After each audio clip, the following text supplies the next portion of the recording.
谢你。स्टेप mom और उसके बेटा जी को यांगशी की हेल्प चाहिए। अब इनको मजीद 1 बिलियन रुपए चाहिए जो सिर्फ यांगशी ही इन्हें दे सकती है। इसी वजह से ये लोग उसे घर पे इनवाइट करते हैं।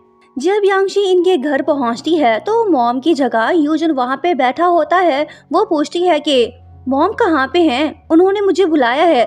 यूजन जवाब देता है कि मैं तुमसे मिलना चाहता था। दोनों साथ बैठते हैं।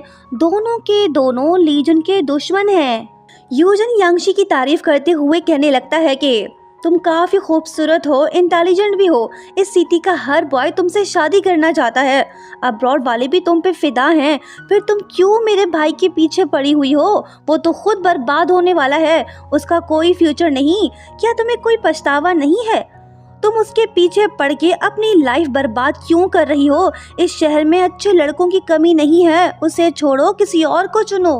यांगशी को इसकी ये बात अच्छी नहीं लगी, पर ये लड़की इस बात को जानती है कि लीजन इसे लिफ्ट नहीं कराने वाला। वो तो लिन्यू को पसंद करता है। वो बोलती है कि बात तो तुमने बिल्कुल सही की। होंगे इस सिटी में बहुत सारे अच्छे छोकरे, पर तुम उस लिस्ट में नहीं हो। बाहर में जाओ। अपनी एडवाइस अपने पास रख। मैं जा रही हूँ। जब ये जाने लगती है तो यूजन इससे कहता है कि मेरे डैड ने लीजन से सब कुछ छीन लिया है। अब तो वो सीईओ भी नहीं रहा, ना ही वो आगे बन पाएगा। फिर तुम क्यों उसके पीछे पड़ी हुई हो? वो तुम्हें कुछ नहीं दे पाएगा। जल्दी उसके बचे कुचे पैसे भी खत्म हो जाएंगे। जरा सोचो तो सही, तुम्हारे डैड का स्टेटस काफी हाई है। कल को लोग क्या बोलेंगे? तुमने एक ऐसे शख्स से शादी की जिसके पास कुछ नहीं है। उस यूजलेस पर्सन को चेस करना छोड़ दो। ये बात सुन यांगशी वापस लौटती है। यूजन इससे कहता है कि मैं भी तुम्हारी तरह हूँ। मैं भी अपने भाई के चमक के तहत बड़ा हुआ हूँ। भले ही मैं लीजन की तरह इंटेलिजेंट नहीं हूँ, पर एक बात मेरे में अच्छी है। मैं उससे ज़्यादा टॉलरेबल हूँ। मेरे में बर्दाश्त है। मैं सर्वाइवल के सभी रूल्स जानता हूँ। सुनो यांगशी, हम दोनों ऐसी लाइफ नहीं जी सकते जिसमें दूसरों पे डिपेंड होना पड़े। हमें अपने इंटरेस्ट के बारे में सोचना होगा। अगर हम दोनों साथ मिल जाएं तो सबको आसानी से हरा सकते हैं। दूसरों को कोई मौका ही नहीं मिलेगा। जीतने का यही वाहिद रास्ता है। तुम मुझे क्यों कंसीडर नहीं करती? मैं तुमसे शादी कर लूँगा। तुम सीईओ की वाइफ बन जाओगी। हम 10 बिलियन से ज़्यादा पैसे कमा सकते हैं। इससे ज़्यादा अच्छी बात और क्या होगी? बस तुम हाँ बोल दो। यांगशी सोच में पड़ गई। फिलहाल ये चुप है। यूजन इसे मजीद भड़काने लगता है ताकि ये लड़की इसके साथ मिल जाए। फिर लीजन को हराना आसान होगा। अरे नहीं, यांगशी तो मान गई। ये दोनों तो लीजन के अगेंस्ट हो गए। अब ये अच्छा हुआ या बुरा? कहीं ऐसा ना हो कि लीजन ही इन दोनों को बर्बाद कर दे। देखते हैं आगे क्या होता है। नेक्स्ट मॉर्निंग ऑफिस में मीटिंग होती है। डैड मौजूद हैं। यूजन इन्हें बताने लगता है कि डैड, हमने डायमंड माइन के राइट्स खरीद लिए हैं। डायमंड का फर्स्ट बैच चाइना में पहुंच गया है। जेम्स स्टोन जल्द ही आपके हाथ में होंगे। प्रोडक्शन भी शुरू हो जाएगी। ये बात सुन डैड काफ़ी खुश होते हैं। दुआ है कि इनकी खुशी गम में ना बदल जाए। खैर, सभी बोर्ड्स ऑफ डायरेक्टर सीईओ शूलिन की काफ़ी तारीफ करने लगते हैं। वो लोग कहते हैं कि चेयरमैन जी, आप स्टेप डाउन हो जाएं। आपकी वाइफ बड़ी टैलेंटेड है। ये कंपनी को अच्छे से चला सकती है। आप आराम से जाके घर बैठ जाओ और रिटायरमेंट की लाइफ सुकून से एंजॉय करो।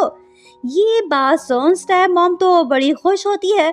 ये औरत सोच रही है कि इसने लीजन को हरा दिया है। अब वो कभी सीईओ नहीं बन पाएगा। क्या सच में? देखते हैं आगे। फिर मिस्टर याओ अपनी वाइफ को इंस्ट्रक्शंस देते हैं कि वो डिज़ाइंस पे काम करे और उन्हें फाइनल करे ताकि जल्द से जल्द प्रोडक्शन शुरू हो पाए। यूजन इन्हें बताने लगता है कि डैड, हमें स्टीवन पे भरोसा है। वो इस मामले में हमारी हेल्प करेगा। क्या इस ससुरे को ये बात पता है कि स्टीवन किसका बंदा है? इनके साथ क्या होने वाला है ये तो हम आगे देखेंगे। दूसरी तरफ लीजन अभी तक अपने ससुराल में रह रहा है। ये तो लिन्यू के साथ खुश है। इसे किसी बात की फिक्र ही नहीं। अरे नहीं, हाउजन बुरी खबर लेके आ गया है। ये लीजन को डायमंड माइन के बारे में बताता है जिसके राइट्स रिसेंटली स्टेप मॉम ने बाय किए थे। ये तो अच्छी न्यूज़ नहीं है। हाउजन लीजन से पूछता है कि भाई, अब हम क्या करें? कैसे इस सिचुएशन को हैंडल करें? लीजन जवाब देता है कि मेरी स्टेप मॉम और उसके बेटा जी के पास अब कोई पैसे नहीं बचे होंगे। वो लोग अपने सारे पैसे लगा चुके हैं। वक्त आ गया है कि इस शो को यहीं पे ख़त्म कर दिया जाए। सुनो हाउजन, अब तुम्हारा यहाँ पे रहना सही नहीं है। मैं नहीं चाहता कि स्टेप मॉम को शक हो। तुम कहीं और जाके रहो। वो बोलता है कि ठीक है भाई, मैं कार में तुम्हारा वेट कर रहा हूँ, तुम जल्दी से आओ। इसके जाने के बाद लीजन लिनियो से बोलता है कि हनी, फिलहाल मुझे जाना होगा। दुआ करो कि मैं कामयाब हो जाऊं। कुछ टाइम के लिए हम नहीं मिल पाएंगे। अपना ख्याल रखना। घर से बाहर मत निकलना और ना ही किसी से कांटेक्ट करना। लीजन की बातों ने लिनियो को उदास कर दिया है। ये लीजन के साथ जाना चाहती है ताकि उसे प्रोटेक्ट कर पाए। इसे स्टेप मॉम पे भरोसा नहीं है, वो कुछ भी कर सकती हैं।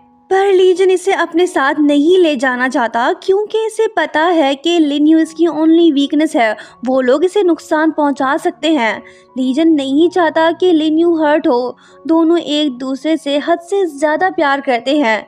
लीजन लिनियो से कहता है कि हनी, मेरी फिक्र मत करो। जब तक ये मामला ख़त्म नहीं हो जाता तब तक तुम यहीं पे रहो। मेरा वेट करो, मैं जल्द ही तुम्हें लेने आऊँगा। दोनों प्रेमी गले मिलते हैं। दुखी तो हैं पर मुश्किलों का सामना तो करना पड़ेगा ना। स्टेप मॉम को हराना पड़ेगा। लीजन की सभी बातें सुनने के बाद लिनियो इससे बोलती है कि ओके मेरे प्यारे हस्बैंड जी, बस तुम अपना मोबाइल ऑन रखना, मुझसे कांटेक्ट में रहना। दुआ है कि तुम सही सलामत लौट आओ। अगर कोई गड़बड़ हुई तो मैं सीधा वहां पहुंच जाऊंगी, समझे? लीजन बोलता है कि ओके बाबा, जो तुम्हें सही लगे। क्या होने वाला है आगे? क्या लीजन स्टेप मॉम को हरा पाएगा? बस थोड़ा सा इंतज़ार कीजिए, नेक्स्ट पार्ट में सब पता चल जाएगा। Thank you so much for watching. मिलते हैं बहुत जल्द। Bye bye.